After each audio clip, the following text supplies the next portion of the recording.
bienvenue à toutes et tous dans ce nouvel épisode des Chevaliers, ou plutôt devrais-je dire, des Chevalières de la Résilience. Je m'appelle Stéphanie Schulman, je suis coach certifié et Equicoach certifié et j'accompagne les femmes sur leur chemin de reconstruction après des violences conjugales. Je le fais avec le coaching classique et en Equi-coaching grâce à la force des chevaux. Alors aujourd'hui, on va parler d'un sujet absolument fondamental pour toutes les femmes qui ont traversé une relation toxique, l'estime de soi. Vous savez, c'est ces relations qui nous laissent, des blessures physiques, émotionnelles, et qui nous pourrissent la vie parce qu'elles nous donnent surtout un sentiment profond de nullité qu'on a vraiment intégré. On se dévalorise. C'est un doute constant sur la valeur qu'on a. Alors si vous avez ressenti ça, sachez qu'il est possible de retrouver l'estime de soi, même après les pires épreuves. Dans cet épisode, on va justement décortiquer tous ces mécanismes qui sont destructeurs de l'estime de soi, qui se mettent en place dans les relations violentes et surtout, on va explorer les outils puissants pour la reconstruire. Parce que si on ne trouve pas la source du problème et qu'on ne la nomme pas, ça va pas être facile de la reconstruire. Et comme je l'avais prévu, on fait ça grâce au coaching classique et à l'Equi-coaching. Je vais vous accompagner à voir comment vous réapproprier votre identité, pas sociale, mais profonde, et lui permettre de prendre sa place et de redonner la confiance en vous petit à petit. Bien sûr, je vais vous guider avec des exercices pratiques avec et sans cheval pour faire un petit pas concret sur ce chemin. Ouh, allez, on respire. Je sais, c'est pas facile, mais c'est rempli d'espoir ce chemin. Ensemble, on avance vers une version juste de vous-même, plus forte, plus sereine et surtout pleinement conscience de votre valeur. Allez, c'est parti.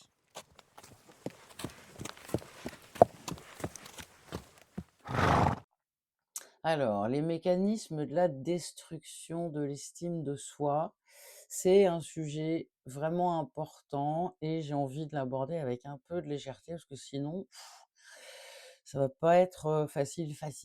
Alors, si vous avez traversé une relation toxique ou violente, il est bien probable, et même quasiment certain, que votre estime de vous ait été profondément ébranlée. C'est un peu comme si on avait laissé, un plat savoureux, être brûlé par des critiques, permanentes, quoi, hein. Vous pouvez vous sentir perdu, nul, dévalorisé, et c'est franchement désagréable. Surtout qu'on a tendance, à croire à ce que disent les autres de nous. Et justement, la bonne nouvelle, c'est qu'on peut reprendre les rênes de cette recette de vie et reconstruire cette estime de soi. Vous êtes loin d'être seul dans ce parcours et il existe de nombreux ingrédients pour remettre tout ça en place. D'abord, il y a le dénigrement. Dans une relation abusive, l'autre personne a essayé, a même souvent réussi à vous faire croire que vous n'y étiez pas assez bien, que, vous méritiez pas mieux, que de toute façon, vous ne trouveriez, rien de mieux que ce que vous avez déjà. Enfin bref, c'est un peu comme du sel trop salé, qui quand on a mis trop de sel dans un plat, ça rend ça, dégueulasse. Berk. Ces croyances-là, elles s'ancrent profondément, en vous et elles faussent la perception qu'on a de soi. Ces mots, je le rappelle, c'est absolument pas la vérité et jamais ça doit définir votre valeur réelle. Vous êtes un plat délicieux et personne ne peut en changer la recette. même si on a tenté de vous faire croire que vous étiez trop sucré, trop salé, n'empêche que quand même à un moment, ça a bien plu, hein. Remettons les choses à leur place. La deuxième chose, c'est le contrôle et l'isolement. Quand on vous fait sentir que vous êtes seul et que personne ne peut vous comprendre, ça devient franchement facile de douter de vous, hem, parce que, on ne sait plus avoir de relations avec d'autres qui peuvent vous rassurer sur vous. Mais vous avez tous les éléments en vous pour retrouver votre voix, VOIE et VOIX, et rétablir l'équilibre. Votre corps et votre esprit sont en parfaite harmonie et souvent votre corps, on l'avait vu dans l'épisode précédent, sait ce qui est juste pour vous avant même que votre esprit le comprenne. Faites confiance à votre ressenti, c'est des épices secrètes pour une vie pleine de vitalité. La troisième chose, c'est l'épuisement émotionnel. Le stress constant, la peur, l'incertitude, tout ça, ça crée un sacré vide, un peu comme une pâte, qui manque de levure, hein. Ce poids-là, ça peut vous empêcher de prendre du recul, ça peut vous empêcher de respirer et encore une fois, c'est possible de surmonter cette fatigue. Au moulin de Pont-Rue, les femmes, quand elles arrivent, elles sont fatiguées, c'est pour ça qu'elles sont accueillies en répit, et quand elles repartent, elles sont transformées, par, l'accompagnement qui a été fait d'elles et les conditions dans lesquelles elles ont, vécu. Et dans les après-midi d'Equi-Coaching, on vous apprend qu'en écoutant votre corps, qu'en prenant soin de vous et en réactivant votre énergie vitale, vous allez redonner de la force à votre esprit, parce que le lien corps et esprit est absolument fondamental dans la reconstruction. Parce que quand vous prenez soin de votre corps, vous aidez aussi votre esprit à retrouver son équilibre. Bon, alors vous avez vu, j'ai choisi un peu une métaphore culinaire pour rendre le sujet qui est difficile, un peu plus léger et agréable, parce que j'ai envie de vous aider à aborder ces moments de reconstruction avec un peu plus de joie et surtout de la simplicité. C'est un petit rappel que même dans les moments les plus sombres, on peut choisir de s'offrir un peu de douceur, de chocolat, de bienveillance, et que ça fait du bien à l'esprit et même au corps.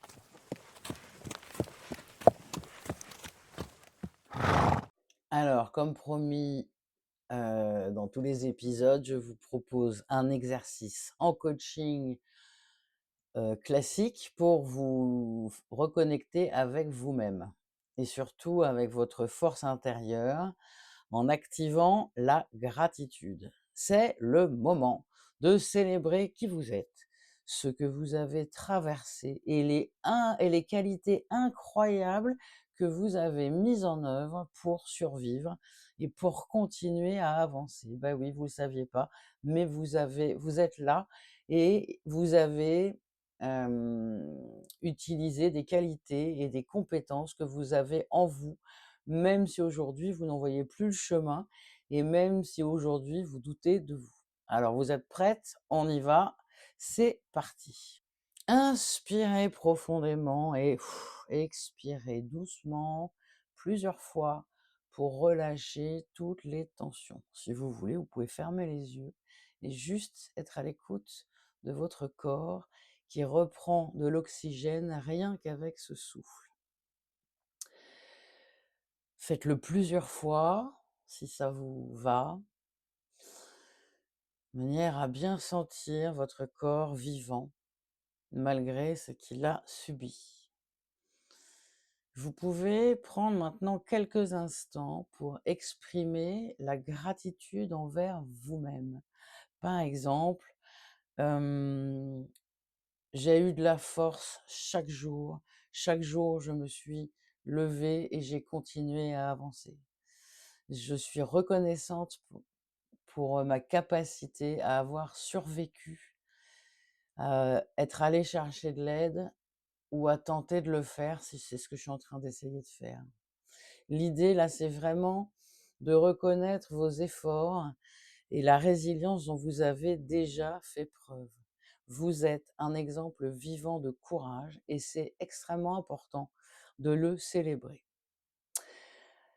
Vous allez prendre une feuille et un papier ou le faire mentalement. Moi, j'aime bien le papier et le crayon pour lister vos compétences et vos qualités. Je voudrais que vous preniez un moment pour réfléchir à vos forces, à vos talents, ce qui a fait de vous et ce qui fait de vous aujourd'hui une personne unique et puissante. Vous les notez en essayant de bien les ressentir. Par exemple, ça peut être de la persévérance, que même dans les moments les plus difficiles, vous avez toujours trouvé la force de vous lever chaque matin. Ça peut être l'empathie. Vous êtes capable de comprendre et de soutenir les autres, par exemple les enfants, même quand vous traversez vous-même des épreuves et vous pouvez vous dire: «Je suis capable de comprendre et de soutenir les autres, les enfants, même quand je traverse moi-même des épreuves». Ça peut aussi être, par exemple, la créativité, du style, j'ai toujours trouvé ou presque toujours trouvé des solutions, même quand tout semblait impossible. Vous pouvez aussi célébrer votre courage. Vous avez osé demander de l'aide, vous avez osé parler, à prendre le risque de ne pas être cru, prendre le risque des remarques, désagréables ou qui viennent de l'incompréhension des autres. Et vous pouvez vous dire: «J'ai osé demander de l'aide, j'ai osé en parler malgré cette peur». Maintenant, je voudrais que vous imaginiez une situation dans laquelle vous avez utilisé l'une de ces qualités et comment vous vous êtes senti à ce moment-là.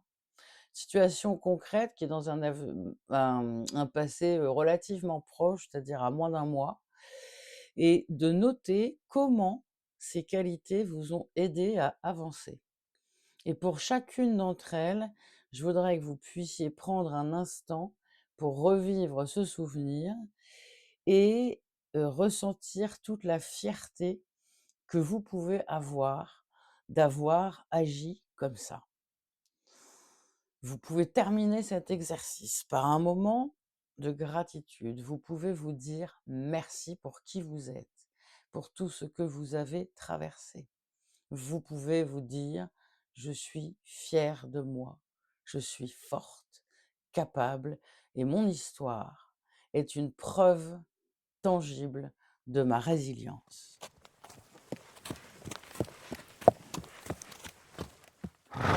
Alors maintenant, on va voir des exercices en Coaching pour se reconnecter à sa puissance intérieure grâce au cheval. Le cheval, c'est une proie et vous avez été la proie d'un prédateur qui a cherché à bouffer votre estime de vous-même et à bouffer tout ce qui faisait de vous une personne bien vivante et heureuse. Alors, cet exercice-là se fait avec un cheval en longe. Si vous n'avez pas de cheval à proximité, vous pourrez quand même adapter cet exercice, même si vous êtes de l'autre côté de la barrière ou de l'autre côté du pré. Bon. Dans un box, c'est moins facile parce que le cheval se déplace moins, mais quand même. Si vous pouvez trouver un cheval avec qui faire ça, c'est vraiment chouette. L'objectif, c'est de travailler sur votre estime de soi, en utilisant l'énergie du cheval pour vous apprendre à reprendre confiance et par le fait de rétablir un lien fort avec le cheval qui est le reflet de votre puissance intérieure.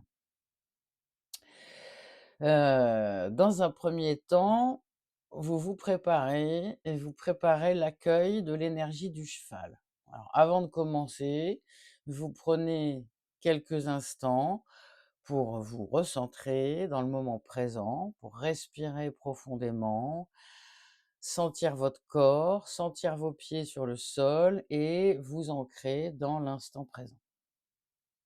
Ça, c'est la première chose. comme le cheval ressent absolument toutes vos émotions et votre énergie, il se met en miroir de ce que vous ressentez. Et donc il risque de bouger ou de réagir et c'est super intéressant parce que la deuxième étape, c'est de créer un moment de contact visuel avec le cheval. Vous pouvez le regarder dans les yeux ou partout sur le corps sans appuyer trop fort le regard parce que le cheval est un animal sensible. Vous allez sentir une première connexion qui est juste le reflet de votre connexion à vous-même parce que le cheval, lui, il ne ment jamais et il capte instantanément votre état intérieur. Là, vous allez savoir par votre corps si vous êtes prête à avancer avec confiance ou s'il y a un blocage qui vous freine. Vous pouvez prendre quelques instants pour respirer, pour vous détendre et redétendre votre corps si jamais vous sentez une tension. Troisième étape, vous allez vous mettre en mouvement. Vous allez faire avancer le cheval avec votre énergie. C'est-à-dire vous tenez la longe, sans tirer forcément dessus. Vous pensez au cheval, vous avez une position, droite et votre intention là, c'est clairement d'emmener le cheval avec vous, c'est le projet, mais sans le forcer et vous allez commencer à avancer avec le cheval en lui envoyant l'énergie de votre corps pour le faire marcher, hem, à côté de vous ou en cercle si la longe est assez grande. Au fur et à mesure que le cheval va réagir à vos gestes, vous allez sentir que vous avez un impact direct sur ses mouvements. C'est d'ailleurs, une super belle métaphore pour votre pouvoir intérieur. Vous pouvez être à la fois douce et ferme. Le cheval du coup va réagir à votre confiance en vous et surtout à la clarté de votre intention. Et en fonction de ce qu'il fait, vous allez pouvoir ajuster votre position de leader intérieur. Vous pouvez changer de direction, vous pouvez, faire reculer le cheval si nécessaire. Vous êtes clairement dans l'intention d'être avec lui et de lui proposer de marcher ensemble ou de faire ensemble quelque chose. Ça symbolise vraiment votre capacité à reprendre votre contrôle sur votre vie et à diriger votre chemin. Plus vous vous sentirez en harmonie avec le cheval, plus vous allez pouvoir observer d'une part que le lien entre le cheval et vous s'approfondit et d'autre part que votre confiance et votre estime de soi grandissent. À la fin de l'exercice, vous vous mettez au calme, vous retournez au calme, vous ressentez votre force et vous laissez le cheval revenir vers vous calmement. Et vous pouvez finir cet exercice peur de gratouille à l'équidé, mais surtout en prenant un moment pour toucher le cheval et sur son épaule ou sa tête, ça est possible, hem, en vous disant que, ben, vous êtes comme lui, sensible, forte et puissante, comme si vous aviez, pleinement intégré sa puissance. Après l'exercice, vous pouvez, prendre quelques instants pour noter, pour réfléchir à ce que vous avez ressenti. Les questions que vous pouvez vous poser, c'est: quelles qualités avez-vous mobilisées pour diriger le cheval? Est-ce que vous avez eu l'impression que vous étiez à la hauteur de la situation? Qu'est-ce que vous avez réussi à faire? Est-ce que le cheval vous a respecté comme vous vous respectez vous-même? Par exemple, est-ce qu'il garde un peu ses distances? Est-ce qu'il est à sa place? Ces sensations-là, c'est un vrai bon moyen de se reconnecter à sa propre estime de soi et à la confiance en vos capacités.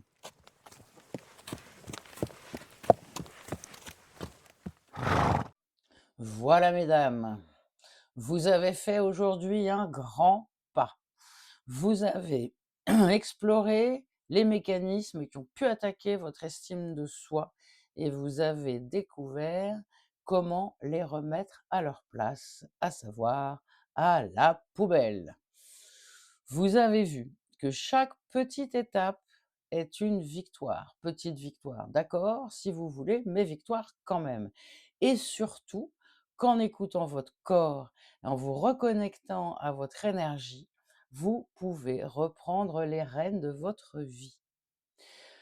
En coaching simple, en coaching classique, j'aime mieux dire, on a vu que la confiance en soi, c'est un muscle, ça doit s'entraîner, ça se fait pas du jour au lendemain, mais chaque exercice, chaque prise de conscience, chaque petit pas, ça compte. C'est comme une séance de sport pour le cerveau, sauf que là, le coach, c'est vous ou le coach qui vous accompagne.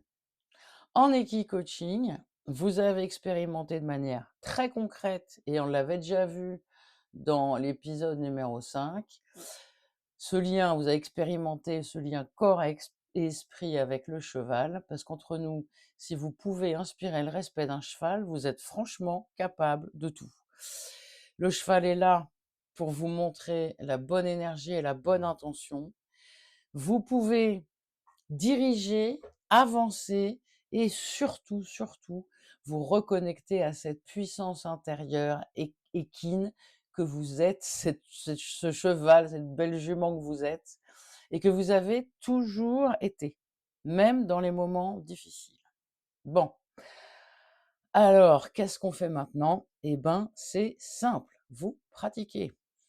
On pratique 1 minute, 2 minutes par jour en coaching classique ou prenez des séances si vous avez besoin. Trouvez des chevaux qui peuvent vous aider à vous guider pour avoir la bonne posture et ainsi renforcer votre estime de vous. Il ne s'agit pas de passer 4 heures, mais si vous passez 5 minutes à respirer franchement, profondément, à prendre le temps de célébrer les petites victoires ou de faire une séance de longe avec un cheval, même en liberté, ça va le faire. Allez à votre rythme, vous êtes la meilleure alliée pour vous-même sur ce chemin de résilience. Et rappelez-vous, un sabot après l'autre, un pas après l'autre, même les plus petits, vous êtes en train de créer une version plus forte et plus sereine et en tout cas infiniment plus confiante de vous-même. Alors, si vous êtes prête à mettre votre énergie en action et à reprendre le contrôle ou en tout cas la main sur votre histoire, c'est à vous de jouer. À bientôt pour un nouvel épisode des Chevaliers, Chevalières de la Résilience. Si cet épisode vous a plu, n'hésitez pas à mettre un petit like, à partager et à permettre à d'autres gens de profiter de ce que je propose gratuitement.